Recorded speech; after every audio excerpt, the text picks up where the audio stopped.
Naga Chaitanya, heroine శోభిత ఇద్దరూ ప్రేమించుకొని గత ఏడాది డిసెంబర్ నెలలో పెళ్లి చేసుకున్నారు. అప్పటి నుంచి నాగ చైతన్య ఎక్కువగా తన భార్య శోభిత గురించి ఎక్కడ చూసినా చెబుతున్నారు. దీంతో సమంత నుంచి విడిపోయినప్పటి నుంచి సమంత ఫ్యాన్స్ నాగ చైతన్యపై కాస్త కోపంగా ఉన్నారు.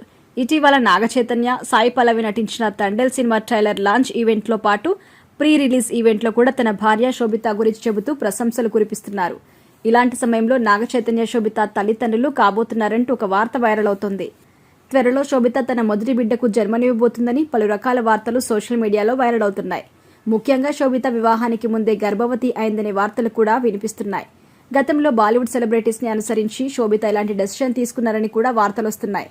మరి అసలు విషయం ఏంటి అంటే, గతంలో శోభిత ఒక సినిమా షూటింగ్ సమయంలో భాగంగా బేబీ బంప్ ఫోటోతో ఆకట్టుకున్న ఫోటో వైరల్ గా మారడంతో ఈ విషయాలకి మరింత ఆజ్యం పోసినట్టుగా అయింది.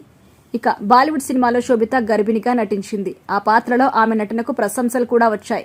ముఖ్యంగా వెండితెరపైనే కాకుండా ఇప్పుడు నిజ జీవితంలో కూడా శోభిత గర్భవతి అనే విధంగా కొన్ని ఊహాగానాలైతే దారితీస్తున్నాయి. మరి ఈ విషయంపైన అటు నాగ చైతన్య కానీ ఇటు అక్కినేని కుటుంబం కానీ ఏ విధంగా అధికారికంగా ప్రకటన చేయలేదు అని, ఇదంతా కేవలం రూమర్స్ అని ఫ్యాన్స్ కొట్టిపారేస్తున్నారు. మరి ఏం జరుగుతుందో చూడాలి.